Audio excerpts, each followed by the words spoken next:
The only other issue that has ever come up during this mission of any significance at all was a bit of foam insulation from the shuttle's external fuel tank that came off during launch and hit in the area of the leading edge of the shuttle's left wing.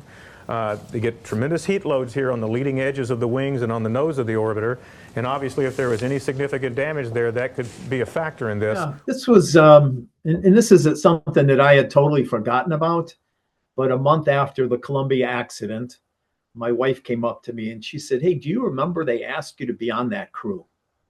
So on that mission, it was a science mission. Mission specialist of Columbia working with the CM2, the combustion module 2 facility, getting ready for the first run of the MIST experiment.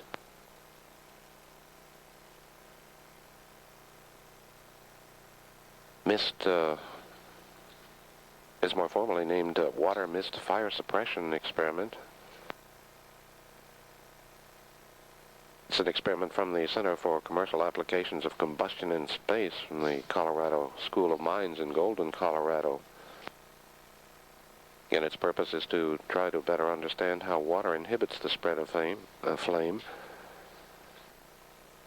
Possible application would be in development of improved, lighter weight fire suppression systems, systems capable of extinguishing flames with perhaps not quite so much damage as conventional firefighting methods sometimes result in. I had flown 3 of my 4 flights were science missions with a space lab science module built by the Europeans. What I'd like to do this morning is give you a brief explanation about one of the major facilities we have here on IML-2.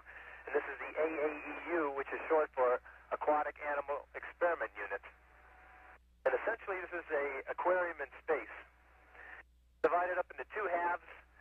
Over here we have the aquatic package, and on the other side we have the fish package. And in the aquatic package we have 4 water tanks. I'll pull one out here. And 3 of these tanks have red-bellied Japanese newts in them, and I'll hold this up so you can see it. We have 1 newt in 2 of the containers, and then one of the tanks we have 2 newts in there.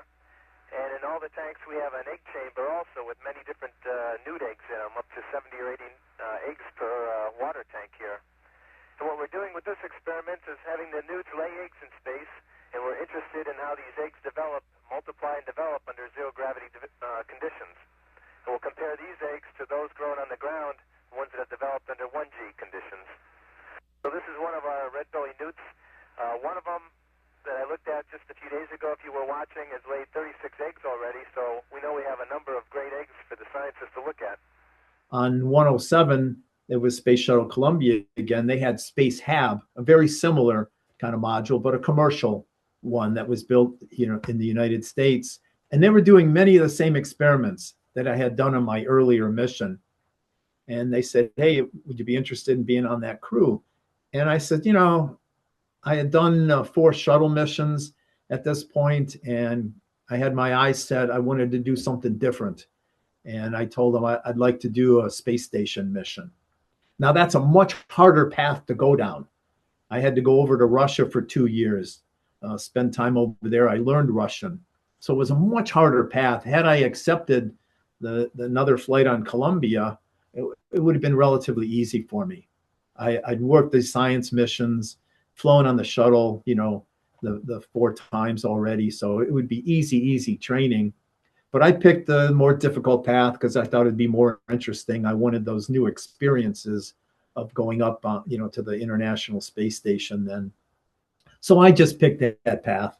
And I only tell that story because we make in our lives these insignificant decisions sometimes, and sometimes they have, huge consequences from them. But you usually don't know about that till much later time period. The Challenger crew, I didn't know them. I wasn't an astronaut then, but the Columbia crew, I knew extremely well. 4 of them worked for me in the astronaut office. I was in charge of the payloads, the experiments group in the astronaut office, and 4 of them, work with me there.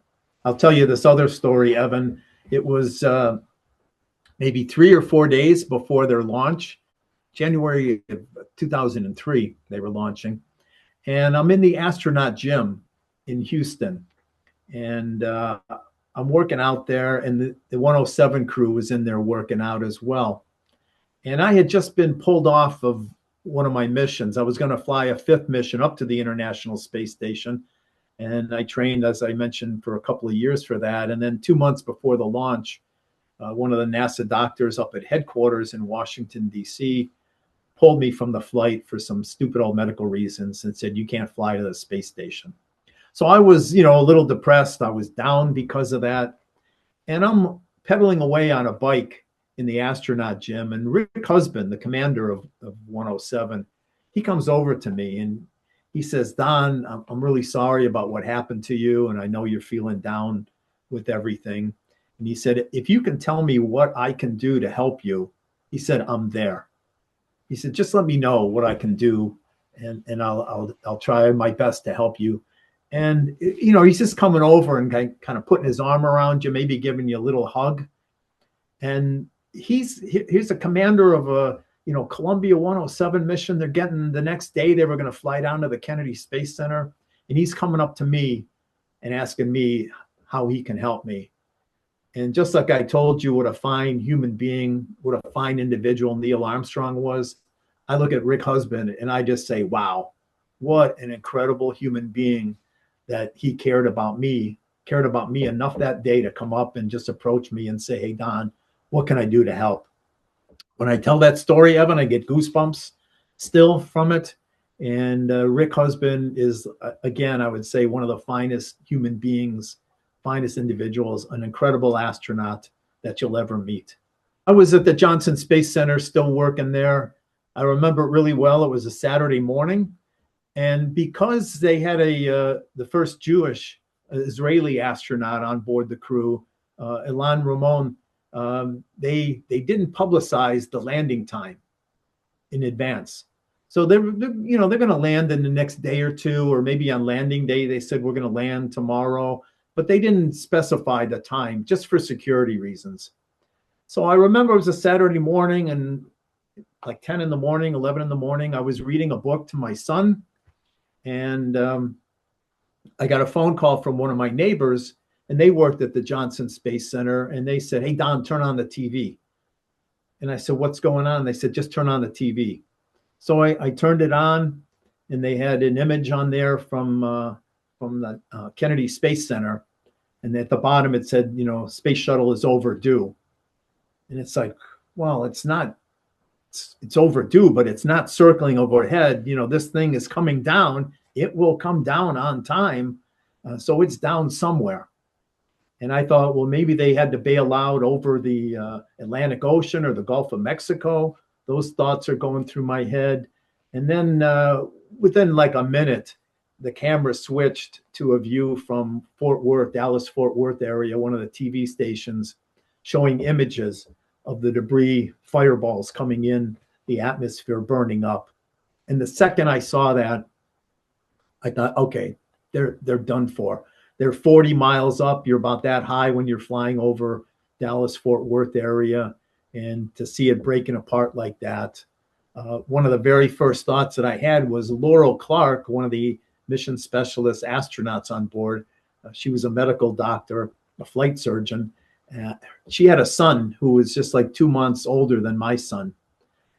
As soon as I saw those fireballs, I just thought, Ian was the boy's name. I said, Ian just lost his mom. And it was just a terrible tragedy. These were really like some of my friends, colleagues that I work with.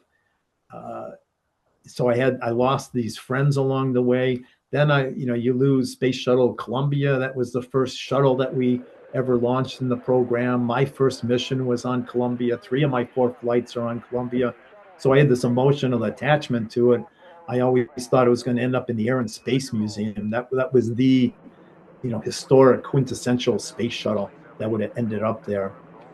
But all of that, came to an end on that day with that tragedy. So it was terrible on many different levels, the personal level, the family level, your friends, the vehicle, the whole program shut down. It was a tough day. When you said you saw it, that it said it was overdue, that immediately reminded me of during World War II and with the Thresher and Scorpion, the submarines that were lost, that's the word they used.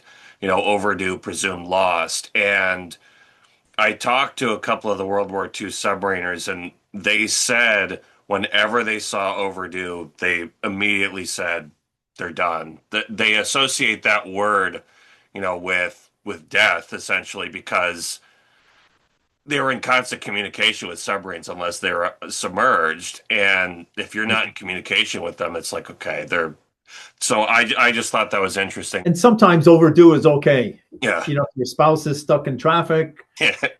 they said they'd be home at 5 o'clock, and that there's a reason for that. Or sometimes commercial air flights are delayed, and a plane could be in a holding pattern, just circling around the airport for the weather to clear. So some of those are okay. The space shuttle, I knew, and probably same with submarines, it couldn't do that. It's not going to be in a holding pattern. It's falling back to Earth as a glider, and so there was no holding there.